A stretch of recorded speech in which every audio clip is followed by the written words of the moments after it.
How to activate Siri or Hey Siri on iPhone. Hello everyone, I am Bishaka and welcome to our channel. Now let's get right into the tutorial. Firstly, go ahead and launch the Settings application on your device and scroll down and tap on the Siri option. Further, tap on the Talk to Siri option you see there and now select the Siri or Hey Siri option. Once selected, you will see the Continue button. So tap on the Continue button in order to set up the Siri.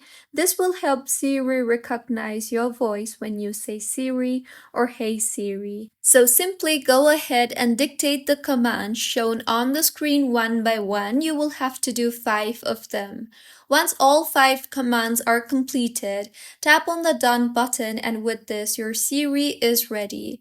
Now your iPhone will listen for Siri or Hey Siri at the beginning of requests. You can then go back to Siri settings and choose the voice if you want or also make any further changes if necessary. And with this, your Siri will be all set. So this is how you can activate Siri or Hey Siri on iPhone. If you find this tutorial helpful, please like the video and do comment if you have any queries. Also, do subscribe to our channel for more helpful tutorials like this. See you on the next one.